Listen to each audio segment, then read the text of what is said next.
नमस्कार दोस्तों, इस क्लास में आप सभी का हार्दिक स्वागत है। इस वीडियो में हम कक्षा 10 सामाजिक विज्ञान आर्थिक विकास की समझ का अध्याय पढ़ेंगे। देखिए, इस अध्याय का शीर्षक है भारतीय अर्थव्यवस्था के क्षेत्र। तो देखिए, भारत के अंदर जो अर्थव्यवस्था है उनमें कौन कौन से क्षेत्र पाए होते हैं और उन सभी क्षेत्रों की क्या भूमिका होती है, उसके बारे में आज इस वीडियो में विस्तार से पढ़ेंगे। तो आइए देखिए, सबसे पहले टॉपिक है आर्थिक कार्यों के क्षेत्र। निम्न क्षेत्रों को देखें। आप लोगों को विभिन्न आर्थिक गतिविधियों में कार्यरत पाएंगे। इनमें से कुछ गतिविधियां वस्तुओं का उत्पादन करती हैं, कुछ अनेक सेवाओं का सृजन करती हैं। ये गतिविधियां हमारे चारों ओर हर समय संपादित होती हैं। यहाँ तक कि हमारे बोलने में भी हम इन गतिविधियों को कैसे समझ सकते हैं। इन्हें समझने का एक तरीका यह है कि कुछ महत्वपूर्ण मानदंडों के आधार पर इन्हें विभिन्न समूहों में वर्गीकृत कर दिया जाए। इन समूहों को क्षेत्रक भी कहते हैं। उद्देश्य और किसी महत्वपूर्ण मानदंड के आधार पर इन्हें अनेक तरीकों से वर्गीकृत किया जा सकता है।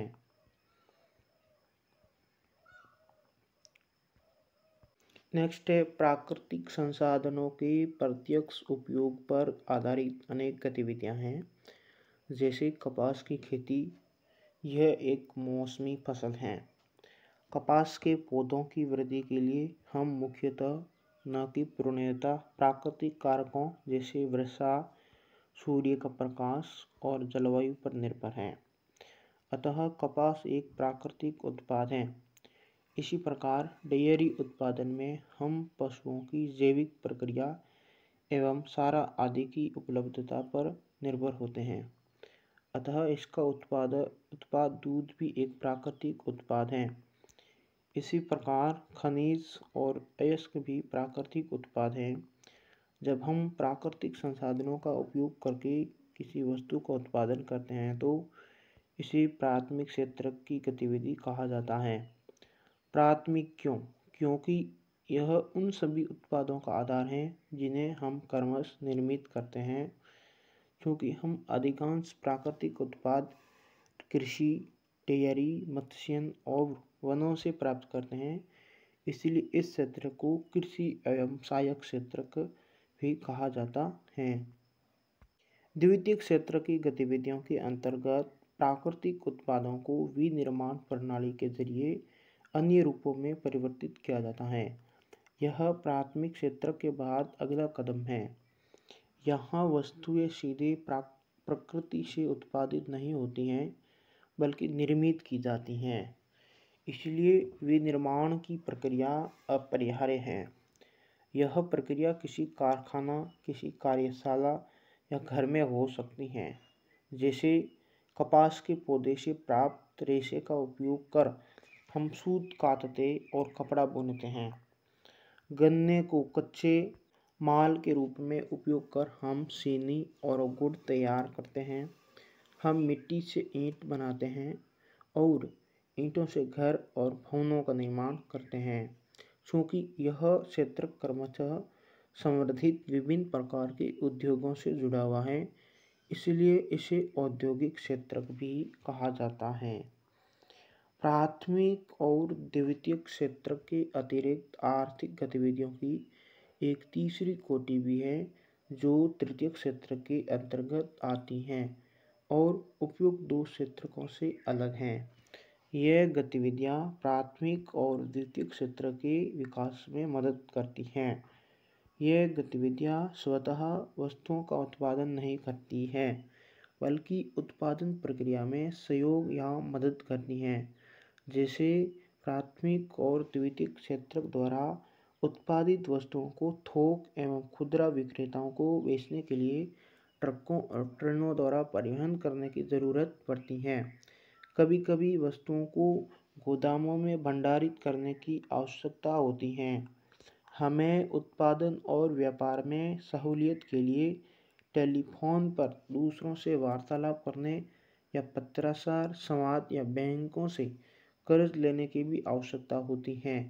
परिवहन, भंडारण, संचार, बैंक सेवाएं और व्यापार तृतीय गतिविधियों के कुछ उदाहरण हैं। क्योंकि यह गतिविधियां वस्तुओं के बजाय सेवाओं का सृजन करती हैं, इसलिए तृतीय क्षेत्र को सेवा क्षेत्र भी कहा जाता है। सेवा क्षेत्र में कुछ ऐसी अपरिहार्य सेवाएं भी हैं जो प्रत्यक्ष रूप से वस्तुओं के उत्पादन में सहायता नहीं करती है। जैसे हमें शिक्षकों, डॉक्टरों, धोबी, नाई, मोची एवं वकील जैसे व्यक्तिगत सेवाएं उपलब्ध कराने वाले और प्रशासनिक एवं लेखाकरण कार्य करने वाले लोगों की आवश्यकता होती है।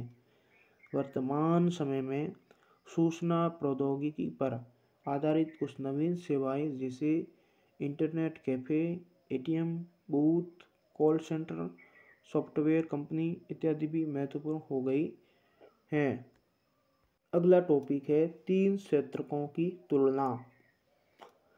तो देखिए, प्राथमिक, द्वितीयक एवं तृतीयक क्षेत्र के विविध उत्पादन कार्यों से काफ़ी अधिक मात्रा में वस्तुओं और सेवाओं का उत्पादन होता है। साथ ही इन क्षेत्रकों में काफ़ी अधिक संख्या में लोग वस्तुओं और सेवाओं के उत्पादन के लिए काम करते हैं। इसलिए अगले चरण में यह देखना है कि प्रत्येक क्षेत्र में कितनी वस्तुएं और सेवाएं उत्पादित होती हैं और कितने लोग उस क्षेत्र में काम करते हैं। किसी अर्थव्यवस्था में कुल उत्पादन और रोजगार की दृष्टि से एक या अधिक क्षेत्र प्रधान होते हैं, जबकि अन्य क्षेत्र अपेक्षाकृत छोटे आकार के होते हैं। प्रत्येक क्षेत्र की विविध वस्तुओं और सेवाओं की हम गणना कैसे करते हैं और कुल उत्पादन को कैसे जानते हैं। आप सोचते होंगे कि हजारों की संख्या में उत्पादित वस्तुओं और सेवाओं की गणना करना असंभव कार्य है। यह न केवल वृहद कार्य है, बल्कि आप आश्चर्यचकित भी होंगे कि हम कारों और कंप्यूटरों, कीलों और फर्नीचरों की संख्या का योगफल कैसे कर सकते हैं। ये अत्यंत बेतुकी की बात है। आप बिल्कुल सही सोचते हैं। इस समस्या के समाधान के लिए अर्थशास्त्रियों का सुझाव है कि वस्तुओं और सेवाओं की वास्तविक संख्याओं का योग करने के स्थान पर उनके मूल्य का उपयोग किया जाना चाहिए। जैसे यदि 10,000 किलोग्राम गेहूँ 20 रुपये प्रति किलोग्राम की दर से बेचा जाता है तो गेहूँ का मूल्य 2 लाख होगा। 15 रुपये प्रति नारियल की दर से 5,000 नारियल का मूल्य 75,000 होगा। इसी प्रकार तीनों क्षेत्रकों की वस्तुओं और सेवाओं के मूल्य की गणना की जाती है और उसके बाद योगफल प्राप्त करते हैं। ध्यान रखें कि यहाँ एक सावधानी बरतने की ज़रूरत है। उत्पादित और बेची गई प्रत्येक वस्तु की गणना करने की ज़रूरत नहीं है, केवल अंतिम वस्तुओं और सेवाओं की गणना का ही औचित्य है। जैसे एक किसान किसी आटा मिल को 20 रुपये प्रति किलोग्राम की दर से गेहूँ बेचता है। मिल में गेहूँ की पिसाई होती है और बिस्कुट कंपनी को आटा 20-25 रुपये प्रति किलोग्राम की दर से बेचा जाता है। बिस्कुट कंपनी आटा के साथ चीनी एवं तेल जैसी चीज़ों का उपयोग करती हैं और बिस्कुट के 4 पैकेट बनाती हैं। वो बाज़ार में उपभोक्ताओं को 80 रुपये में प्रति 20 रुपये पैकेट बिस्कुट बेचती हैं। अतः बिस्कुट ही अंतिम उत्पाद है, अर्थात वह वस्तु जो उपभोक्ताओं तक पहुंचती है। केवल अंतिम वस्तुओं और सेवाओं की ही गणना क्यों की जाती है। दिए गए उदाहरण में अंतिम वस्तु के विपरीत गेहूं और आटा जैसी वस्तुएं मध्यवर्ती वस्तुएं हैं। मध्यवर्ती वस्तुएं अंतिम वस्तुओं और सेवाओं के निर्माण में इस्तेमाल की जाती हैं। अंतिम वस्तुओं के मूल्य में मध्यवर्ती वस्तुओं का मूल्य पहले से ही शामिल होता है। बिस्कुट अंतिम वस्तु के मूल्य 80 रुपये में पहले से ही आटा का मूल्य 25 रुपये शामिल है। इसी प्रकार अन्य सभी मध्यवर्ती वस्तुओं का मूल्य भी शामिल होगा। अतः गेहूं और आटा के मूल्य की अलग अलग गणना उचित नहीं है, क्योंकि तब हम एक ही वस्तु के मूल्य की गणना कई बार करते हैं, पहले गेहूं के रूप में, फिर आटा के रूप में और अंततः अंतिम वस्तु बिस्कुट के रूप में मूल्य की कई बार गणना करते हैं। किसी विशेष वर्ष में प्रत्येक क्षेत्रक द्वारा उत्पादित अंतिम वस्तुओं और सेवाओं का मूल्य उस वर्ष में क्षेत्र के कुल उत्पादन की जानकारी प्रदान करता है। तीनों क्षेत्रकों के उत्पादनों के योगफल को देश का सकल घरेलू उत्पाद कहते हैं। यह किसी देश के भीतर किसी विशेष वर्ष में उत्पादित सभी अंतिम वस्तुओं और सेवाओं का मूल्य है। सकल घरेलू उत्पाद अर्थव्यवस्था की विशालता प्रदर्शित करता है। भारत में सकल घरेलू उत्पाद मापन जैसा कठिन कार्य केंद्र सरकार के मंत्रालय द्वारा किया जाता है।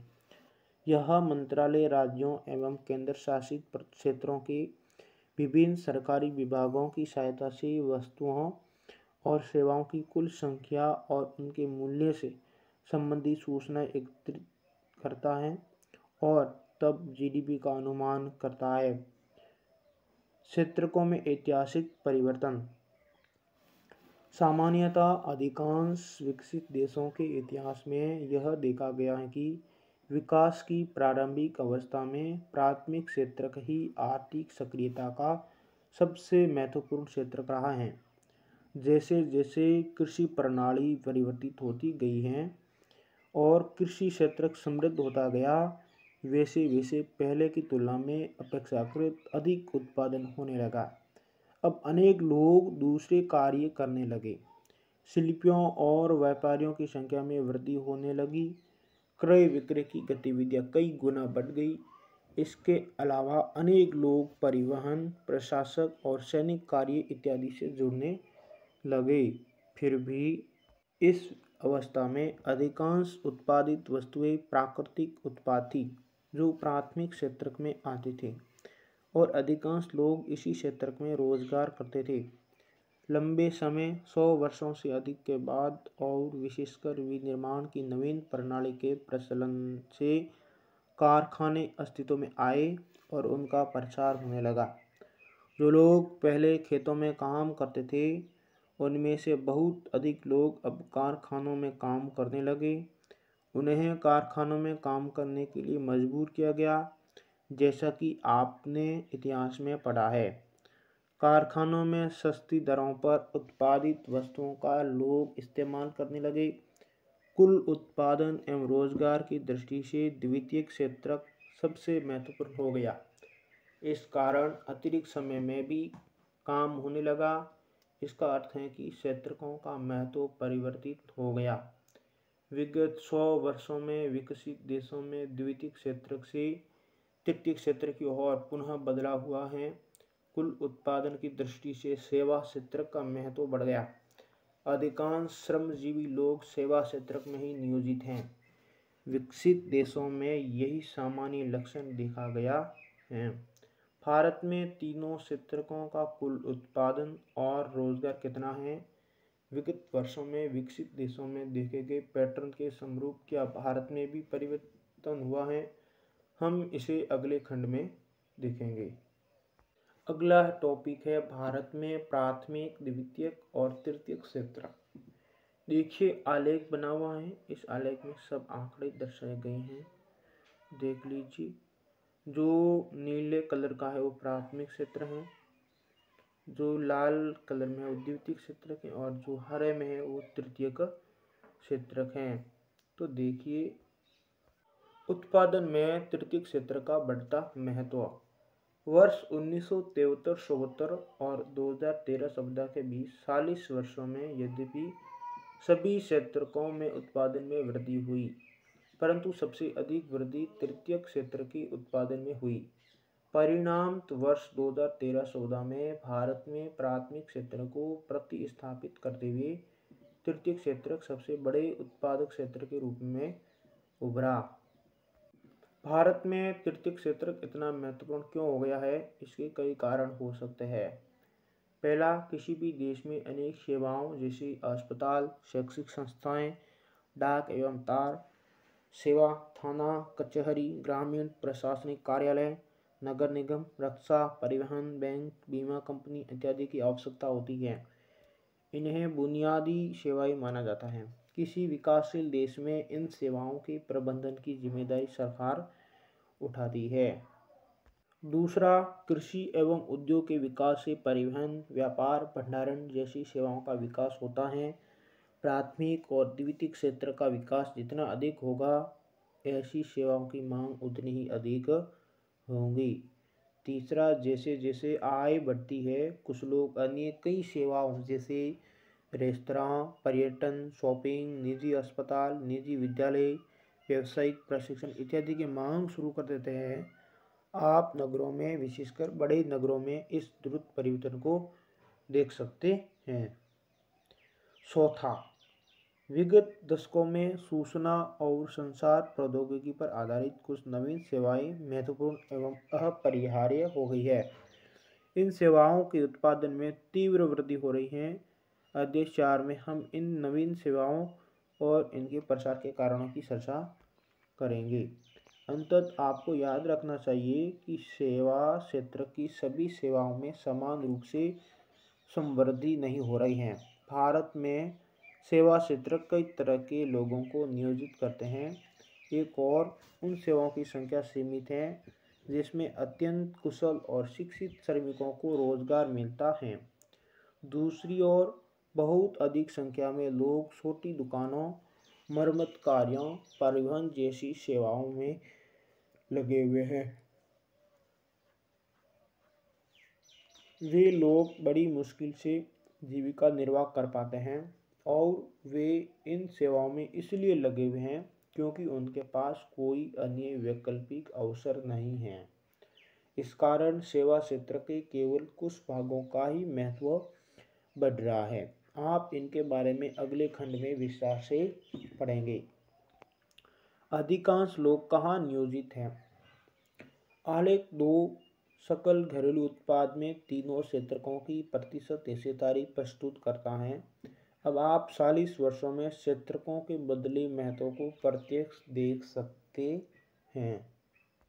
भारत के संदर्भ में एक उल्लेखनीय तथ्य यह है कि यद्यपि सकल घरेलू उत्पाद में तीनों क्षेत्रकों की हिस्सेदारी में परिवर्तन हुआ है, फिर भी रोजगार में ऐसा ही परिवर्तन नहीं हुआ है। आरेख 3 वर्ष 1977-78 एवं 2017-18 और वर्ष 2003 में तीनों क्षेत्रकों में रोजगार की हिस्सेदारी को दिखाता है। आज भी प्राथमिक क्षेत्र में सबसे बड़ा नियोक्ता है। प्राथमिक क्षेत्र से रोजगार का ऐसा ही क्षेत्रक स्थानांतरण क्यों नहीं हुआ? इसका कारण यह है कि द्वितीयक और तृतीयक क्षेत्र में रोजगार के पर्याप्त अवसरों का सृजन नहीं हुआ है। यद्यपि इस अवधि में वस्तुओं के औद्योगिक उत्पादन में 3 गुना से ज़्यादा वृद्धि हुई है, परंतु औद्योगिक रोजगार में लगभग 3 गुना ही वृद्धि हुई। तृतीयक क्षेत्र पर भी यही बात लागू होती है। सेवा क्षेत्र में उत्पादन में 14 गुना वृद्धि हुई, परंतु रोजगार में 5 गुना से भी कम वृद्धि हुई। परिणाम, देश में आधे से अधिक श्रमिक प्राथमिक क्षेत्र मुख्यतः कृषि क्षेत्र में काम कर रहे हैं, जिसका सकल घरेलू उत्पाद में योगदान लगभग 1/6 भाग है। इसकी तुलना में द्वितीयक और तृतीयक क्षेत्र का संयुक्त घरेलू उत्पाद में बाकी हिस्सा है, परंतु ये क्षेत्र कम लोगों को रोजगार प्रदान करते हैं। क्या इसका अर्थ यह है कि कृषि क्षेत्र में लगे श्रमिक अपनी क्षमता से कम उत्पादन कर रहे हैं? क्या इसका अर्थ यह है कि कृषि में आवश्यकताओं से अधिक लोग लगे हुए हैं? अतः यदि आप कुछ लोगों को कृषि क्षेत्र से हटा देते हैं तब भी उत्पादन प्रभावित नहीं होगा। दूसरे शब्दों में, कृषि क्षेत्र के श्रमिकों में अल्प बेरोजगारी है। एक छोटी किसान लक्ष्मी का उदाहरण लेते हैं, जिसके पास 2 हेक्टेयर असिंचित भूमि है, जो सिंचाई के लिए केवल वर्षा पर निर्भर है और ज्वार या अरहर जैसी फसलें उपजाती हैं। उसके परिवार के सभी 5 सदस्य उस भूमि पर वर्ष भर काम करते हैं। क्यों? क्योंकि उन्हें कहीं और रोजगार उपलब्ध नहीं है। आप देखेंगे कि प्रत्येक व्यक्ति काम कर रहा है, कोई बेकार नहीं है, परंतु वास्तव में उनका श्रम प्रयास विभाजित है। प्रत्येक व्यक्ति कुछ काम कर रहा है, परंतु किसी को भी पूर्ण रोजगार प्राप्त नहीं है। यह अल्प बेरोजगारी की स्थिति है, जहां लोग प्रत्यक्ष रूप से काम कर रहे हैं लेकिन सभी अपनी क्षमता से कम काम करते हैं। इस प्रकार की अल्प बेरोजगारी को छिपी हुई बेरोजगारी कहते हैं। क्योंकि यह उन लोगों की बेरोजगारी जिनके पास कोई रोजगार नहीं है और बेकार बैठे हुए हैं से अलग है। खुली बेरोजगारी, इसलिए इसे पर्सन बेरोजगार भी कहा जाता है।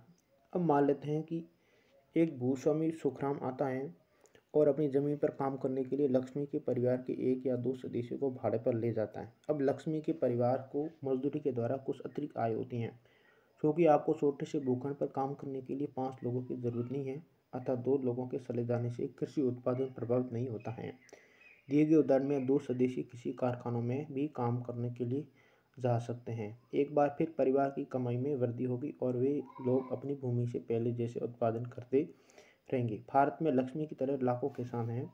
इसका अर्थ है कि यदि हम कुछ लोगों को कृषि क्षेत्र से हटाकर उन्हें कहीं और समुचित रोजगार उपलब्ध करा दे तो भी कृषि उत्पादन पर बुरा प्रभाव नहीं पड़ेगा, क्योंकि कोई अन्य रोजगार करने से लोगों की आय से परिवार की कुल आय में वृद्धि होगी। अल्प बेरोजगारी दूसरे क्षेत्रों में भी हो सकती है। उदाहरण के लिए शहरों में सेवा क्षेत्र में हजारों अनियमित श्रमिक हैं जो दैनिक रोजगार की तलाश करते हैं। वे प्लम्बर, पेंटर, मरम्मतकारी जैसे रोजगार करते हैं और अन्य लोग असुविधाजनक विषम काम करते हैं। उनमें से कई रोजाना काम नहीं पाते हैं। इसी प्रकार हम सेवा क्षेत्र के कुछ लोगों को सड़कों पर ठेला खींचते अथवा कुछ चीज़ें बेचते हुए देखते हैं, जहां वे पूरा दिन बिता देते हैं परंतु बहुत कम कमा पाते हैं। वे यह काम इसलिए कर रहे हैं क्योंकि उनके पास कोई बेहतर अवसर नहीं है। अतिरिक्त रोजगार का सृजन कैसे हो? उपरोक्त चर्चा से हम देख सकते हैं कि कृषि क्षेत्र में अल्प बेरोजगारी की गंभीर स्थिति बनी हुई है। कुछ लोग ऐसे हैं जिन्हें बिल्कुल रोजगार नहीं मिला है। लोगों के लिए रोजगार की वृद्धि कैसे की जा सकती है, हम कुछ तरीकों को देखते हैं। हम लक्ष्मी और उसके 2 हेक्टेयर असिंचित भूखंड का उदाहरण लेते हैं। उसके परिवार की भूमि की सिंचाई हेतु एक कुएं का निर्माण करने के लिए सरकार कुछ मुद्रा व्यय कर सकती है या बैंक ऋण प्रदान कर सकता है। तब लक्ष्मी अपनी भूमि की सिंचाई करने में सक्षम होगी और रबी मौसम में एक दूसरी फसल गेहूं उपजाएगी। हम मान लेते हैं कि 1 हेक्टेयर गेहूं की फसल 2 लोगों को 50 दिनों बीज डालने, पानी देने, खाद डालने और कटाई में तक रोजगार प्रदान कर सकती है। अतः परिवार के 2 अन्य सदस्यों को अपनी जमीन में रोजगार मिल सकता है। अब मान लेते हैं कि ऐसे कई खेतों की सिंचाई के लिए एक नए बांध का निर्माण किया जाता है अथवा एक नहर खोदी जाती है। इससे कृषि क्षेत्र में रोजगार के अनेक अवसर सृजित हो सकेंगे और अल्प बेरोजगारी की समस्या अपने आप कम हो जाएगी। अब मान लेते हैं कि लक्ष्मी और दूसरे किसान पहले की तुलना में अधिक उत्पादन करते हैं। उन्हें कुछ उत्पाद बेचने की भी आवश्यकता होगी। इसके लिए उन्हें अपना उत्पाद नज़दीक के शहर में ले जाने की आवश्यकता हो सकती है। यदि सरकार परिवहन और फसलों के भंडारण पर अथवा बेहतर ग्रामीण सड़कों के निर्माण पर कुछ पैसा निवेश करती है तो छोटे ट्रक सब जगह पहुंच जाते हैं। इस तरीके से लक्ष्मी जैसे अनेक किसान जिन्हें अब पानी की सुविधा उपलब्ध है, फसलों की उपज और बिक्री कर सकते हैं। इस कार्य से केवल किसानों को ही उत्पादक रोजगार उपलब्ध नहीं हो सकता, बल्कि परिवहन और व्यापार जैसी सेवाओं में लगे लोगों को भी रोजगार प्राप्त हो सकता है। लक्ष्मी की ज़रूरत केवल पानी तक ही सीमित नहीं है। खेती करने के लिए उसे बीज, उर्वरक, कृषिगत उपकरण और पानी निकालने के लिए पंप सेट की भी ज़रूरत है। एक निर्धन किसान होने के कारण वह सभी चीज़ों पर खर्च नहीं कर सकती, इसलिए उसे साहूकार से पैसा उधार लेना होगा और उस ब्याज दर पर वापस करना पड़ेगा। यदि स्थानीय बैंक उचित ब्याज दर पर उसे साख प्रदान करता है तो वह इन सभी चीज़ों को उचित समय पर खरीदने और अपनी भूमि पर खेती करने में सक्षम होगी। तात्पर्य यह है कि पानी के साथ साथ कृषि में सुधार के लिए किसानों को सस्ते कृषि साख भी प्रदान करने की ज़रूरत है। हम अध्याय 4 मुद्रा एवं साख में कुछ आवश्यकताओं का अध्ययन करेंगे। हम एक अन्य तरीके से इस समस्या का समाधान कर सकते हैं। वह तरीका है अर्ध ग्रामीण क्षेत्रों में उन उद्योगों और सेवाओं की पहचान करना और उन्हें बढ़ावा देना जहां बहुत अधिक लोग नियोजित किए जा सके। उदाहरण के लिए मान लेते हैं कि अनेक किसान अरहर और मटर उपजाने का निर्णय करते हैं। इनकी वसूली और प्रसंस्करण के लिए तथा शहरों में विक्रय करने के लिए दाल मिल की स्थापना एक ऐसा ही उदाहरण है। शीत भंडारण गृहों के खुलने से किसानों को एक अवसर मिलेगा कि वे अपने आलू और प्याज जैसे उत्पादों का भंडारण कर सके और अच्छी कीमत मिलने पर बेच सके। वन क्षेत्रों के निकटवर्ती गांवों में हम शहद संग्रह केंद्रों की शुरुआत कर सकते हैं, जहां किसान वनों से प्राप्त शहद बेच सके। सब्जियों और कृषिगत उत्पादों जैसे आलू, शकरकंद, चावल, गेहूँ, टमाटर और फल इत्यादि जैसे बाहरी बाजारों में बेचा जा सके, उनके लिए प्रसंस्करण उद्योगों की स्थापना की जा सकती है। यह अर्थ ग्रामीण क्षेत्रों में स्थित उद्योगों में रोजगार प्रदान करेगा। आपके विचार में आपके क्षेत्र में किस समूह के लोग बेरोजगार अथवा अल्प बेरोजगार हैं? क्या आप कुछ उपाय सुझा सकते हैं जिन पर अमल किया जा सके? क्या आप जानते हैं कि भारत में 60% जनसंख्या 5 से 29 वर्ष की आयु की है? इनमें से 51% के लगभग ही विद्यालय जाते हैं। शेष खास करके 18 वर्ष या उससे कम आयु के बच्चे विद्यालय नहीं जाते। वे या तो घर पर रहते होंगे या उनमें से अधिकतर बाल श्रमिक के रूप में काम कर रहे होंगे। यदि ये बच्चे भी विद्यालय जाने लगे तो हमें और अधिक भवनों, अध्यापकों और अन्य कर्मचारियों की आवश्यकता होगी। योजना आयोग वर्तमान में नीति आयोग द्वारा किए गए एक अध्ययन के अनुसार अकेले शिक्षा क्षेत्र में लगभग 20 लाख रोजगारों का सृजन किया जा सकता है। इसी प्रकार यदि हमें स्वास्थ्य की स्थिति में सुधार करना है तो हमें ग्रामीण क्षेत्र में काम करने वाले और अधिक डॉक्टरों, नर्सों और स्वास्थ्य कर्मचारियों की आवश्यकता पड़ेगी। ये कुछ ऐसे तरीके हैं जिनसे रोजगार का सृजन होगा और हम विकास के महत्वपूर्ण पहलुओं पर विचार कर पाने में भी सक्षम होंगे, जिन पर हम अध्याय 1 में चर्चा कर चुके हैं। प्रत्येक राज्य या प्रदेश में वहाँ के निवासियों की आय और उनके रोजगार में वृद्धि करने की संभावना होती है। यह पर्यटन अथवा क्षेत्रीय शिल्प उद्योग अथवा सूचना प्रौद्योगिकी जैसी नवीन सेवाओं के माध्यम से हो सकता है। इनमें से कुछ के लिए समूची योजना एवं सरकारी सहायता की आवश्यकता होगी। उदाहरण के लिए योजना आयोग के अध्ययन के अनुसार यदि पर्यटन क्षेत्र में सुधार होता है तो हम प्रतिवर्ष 35 लाख से अधिक लोगों को अतिरिक्त रोजगार प्रदान कर सकते हैं। हम जानते हैं कि चर्चा किए गए कुछ सुझावों के अमल में लंबा समय लगेगा, अतः छोटी अवधि के लिए हमें कुछ द्रुत उपायों की जरूरत है। इसे ध्यान में रखते हुए केंद्र सरकार ने अभी भारत के लगभग 625 जिलों में काम का अधिकार लागू करने के लिए एक कानून बनाया है। इसे महात्मा गांधी राष्ट्रीय ग्रामीण रोजगार गारंटी अधिनियम 2005 कहते हैं। के अंतर्गत उन सभी लोगों जो काम करने में सक्षम हैं और जिन्हें काम की ज़रूरत है, उनको सरकार द्वारा ग्रामीण क्षेत्रों में वर्ष में 100 दिन के रोजगार की गारंटी दी गई है। यदि सरकार रोजगार उपलब्ध कराने में असफल रहती है तो वह लोगों को बेरोजगारी भत्ता देगी। अधिनियम के अंतर्गत उस तरह के कामों को वरीयता दी जाएगी जिनसे भविष्य में भूमि से उत्पादन बढ़ाने में मदद मिलेगी। अगला टॉपिक है संगठित और असंगठित के रूप में क्षेत्रकों का विभाजन। अब हम आर्थिक कार्यों को विभाजित करने के एक अन्य तरीके का परीक्षण करते हैं। इसे लोगों के नियोजित होने के आधार पर देखते हैं। उनके काम करने की शर्तें क्या हैं? क्या कोई नियम और विनियम है जिनका उनके रोजगार के संदर्भ में अनुपालन किया जाता है?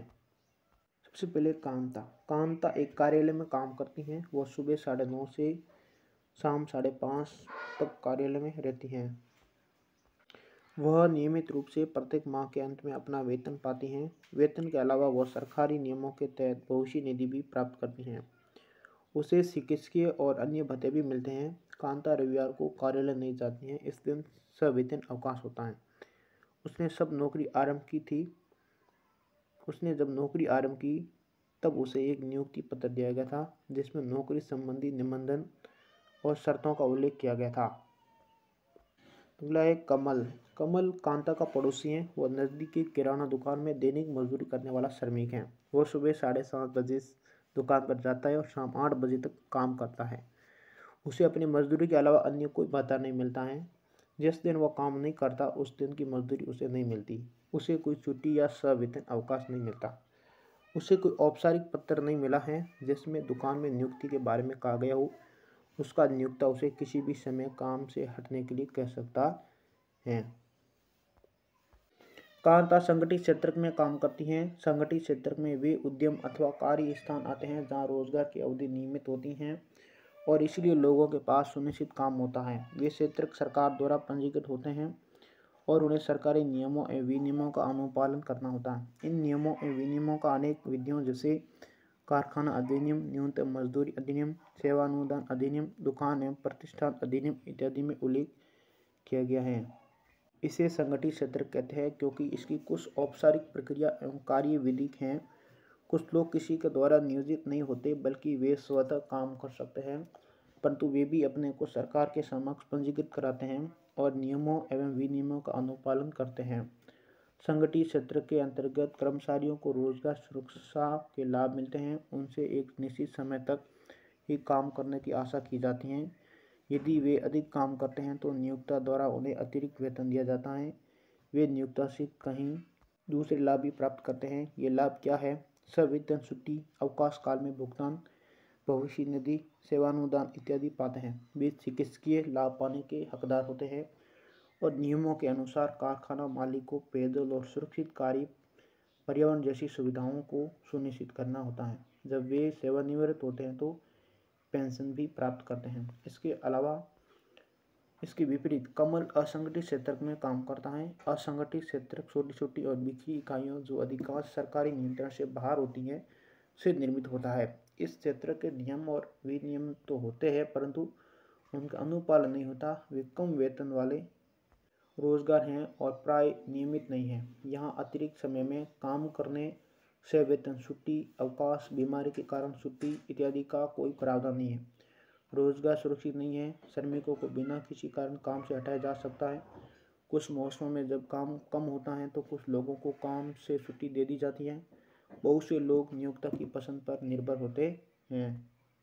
इस क्षेत्र में काफ़ी संख्या में लोग अपने अपने छोटे कार्यों जैसे सड़कों पर बिक्री अथवा मरम्मत कार्य में स्वतः नियोजित हैं। इसी प्रकार किसान अपने खेतों में काम करते हैं और ज़रूरत पड़ने पर मजदूरी पर श्रमिकों को लगाते हैं। अगला टॉपिक है असंगठित क्षेत्र के श्रमिकों का संरक्षण कैसे हो। संगठित क्षेत्र अत्यधिक मांग पर ही रोजगार प्रस्तावित करता है, लेकिन संगठित क्षेत्र में रोजगार के अवसरों में अत्यंत धीमी गति से वृद्धि हो रही है। ये भी आमतौर पर पाया जाता है कि संगठित क्षेत्र असंगठित क्षेत्र के रूप में काम करते हैं। वे ऐसी रणनीति, करवेंशन एवं श्रमिकों को संरक्षण प्रदान करने वाली विधियों के अनुपालन से बचने के लिए अपनाते हैं। परिणाम बहुत से श्रमिक असंगठित क्षेत्र में काम करने के लिए विवश हुए हैं, जहां बहुत कम वेतन मिलता है, उनका प्राय शोषण किया जाता है और उन्हें उचित मजदूरी नहीं दी जाती है। उनकी आय कम है और नियमित नहीं है। इस रोजगार में संरक्षण नहीं है और न ही इसमें कोई लाभ है। सन 1990 से यह भी देखा गया है कि संगठित क्षेत्र के बहुत अधिक श्रमिक अपना रोजगार खोते जा रहे हैं। ये लोग असंगठित क्षेत्र में कम वेतन पर काम करने के लिए विवश हैं। अतः असंगठित क्षेत्र में और अधिक रोजगार की जरूरत के अलावा श्रमिकों को संरक्षण और सहायता भी की भी आवश्यकता है। ये लाचार लोग कौन हैं जिन्हें संरक्षण की आवश्यकता है? ग्रामीण क्षेत्रों में असंगठित क्षेत्र मुख्यतः भूमिहीन कृषि श्रमिकों, छोटे और सीमांत किसानों, फसल बटाईदारों और कारीगरों जैसे बुनकरों, लुहारों, बढ़ई और सोनार से रचित होता है। भारत में लगभग 80% ग्रामीण परिवार छोटे और सीमांत किसानों की श्रेणी में आते हैं। इन किसानों को समय से बीज, कृषि उपकरणों, साख भंडारण सुविधाओं और विपणन केंद्र की पर्याप्त सुविधा उपलब्ध कराने की जरूरत है। शहरी क्षेत्रों में असंगठित क्षेत्र मुख्यतः लघु उद्योगों के श्रमिकों, निर्माण, व्यापार एवं परिवहन में कार्यरत आकस्मिक श्रमिकों और सड़कों पर विक्रेता का काम करने वालों, सिर पर बोझा ढोने वाले श्रमिकों, वस्त्र निर्माण करने वालों और कबाड़ उठाने वालों से रचित हैं। लघु उद्योगों को भी कच्चे माल की प्राप्ति और उत्पाद के विपणन के लिए सरकारी मदद की आवश्यकता होती है। आकस्मिक श्रमिकों को शहरी और ग्रामीण दोनों क्षेत्रों में संरक्षण दिए जाने की ज़रूरत है। हम ये भी पाते हैं कि बहुसंख्यक श्रमिक अनुसूचित जाति, जनजाति और पिछड़ी जातियों से हैं जो असंगठित क्षेत्र में रोजगार करते हैं।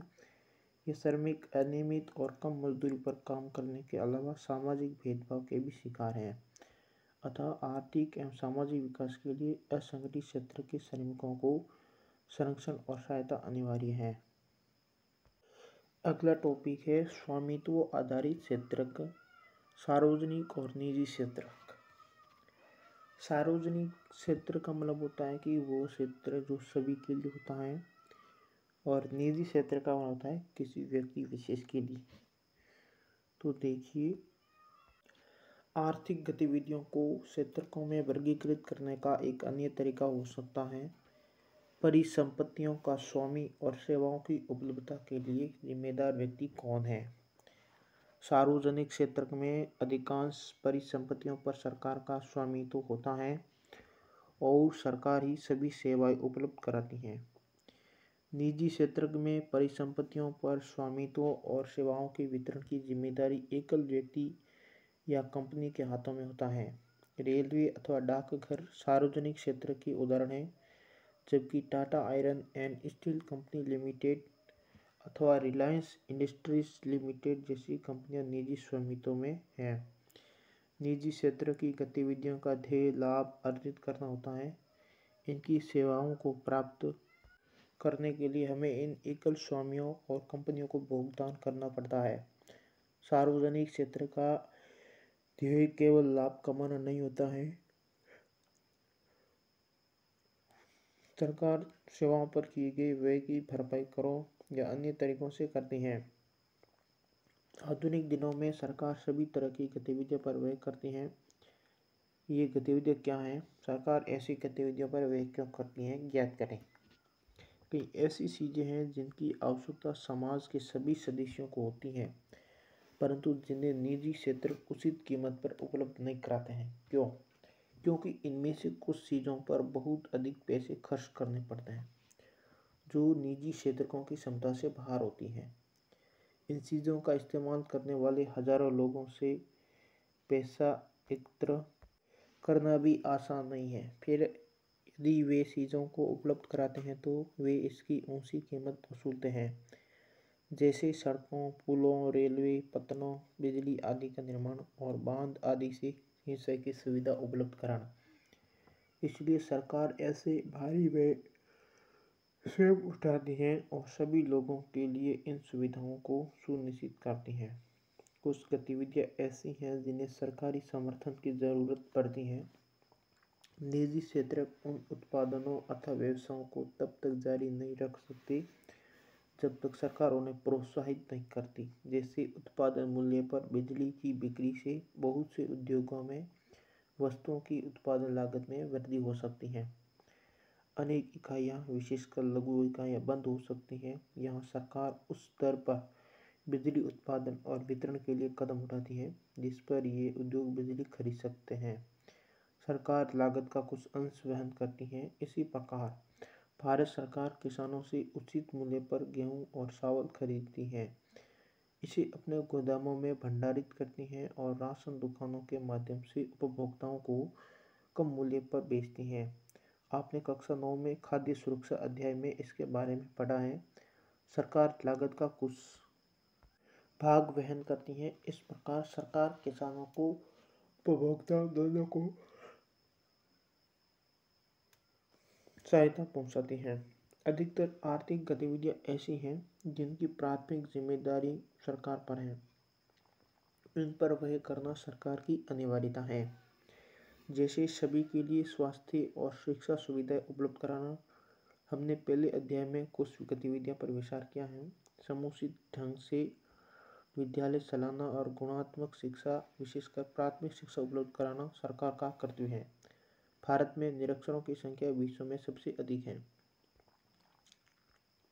इसी प्रकार हम जानते हैं कि भारत के लगभग आधे बच्चे कुपोषण के शिकार हैं और उनमें से 1/4 गंभीर रूप से बीमार है। हमने शिशु मृत्यु दर के बारे में पढ़ा है। ओडिशा 40 अथवा मध्य प्रदेश 48 का शिशु मृत्यु दर विश्व के कुछ निर्धनतम भागों से अधिक है। सरकार को भी मानव विकास के पक्षों जैसे सुरक्षित पेयजल की उपलब्धता, निर्धनों के लिए आवासीय सुविधाएं और भोजन एवं पोषण पर ध्यान देने की जरूरत है। सरकार का यह भी कर्तव्य है कि वह बजट बढ़ाकर अत्यंत निर्धनों की और देश के पूर्णतः अपेक्षित भागों की देखभाल करे। अब पढ़ते हैं इस पाठ में हमने क्या सीखा है, उसका सारांश। इस अध्याय में हमने आर्थिक गतिविधियों को कुछ सार्थक समूहों में विभाजित करने के तरीकों का अध्ययन किया। इसका एक तरीका यह परीक्षण करना है कि गतिविधि प्राथमिक, द्वितीयक और तृतीयक क्षेत्र में से किसी से संबंधित है। भारत के विगत 30 वर्षों के आंकड़े प्रदर्शित करते हैं कि यद्यपि जीडीपी में सबसे अधिक योगदान तृतीय क्षेत्र में उत्पादित वस्तुओं और सेवाओं का है, लेकिन रोजगार अधिकांश प्राथमिक क्षेत्र में ही मिलता है। हमने ये भी देखा है कि देश में रोजगार के अवसरों की वृद्धि के लिए क्या किया जा सकता है। दूसरे वर्गीकरण में हम संगठित या असंगठित क्षेत्र में काम करने वाले लोगों पर विचार करते हैं। अधिकांश लोग असंगठित क्षेत्र में काम कर रहे हैं और उनके लिए संरक्षण अनिवार्य है। हमने सार्वजनिक और निजी क्षेत्रों की गतिविधियों के बीच अंतर का अध्ययन किया है और देखा कि सार्वजनिक गतिविधि को कुछ निजी क्षेत्रों पर केंद्रित करना अनिवार्य क्यों है। इस प्रकार से हमारा यह पाठ कंप्लीट हुआ। हम नेक्स्ट ही अगले पाठ में जल्द ही मिलेंगे। तब तक के लिए आप सभी को धन्यवाद।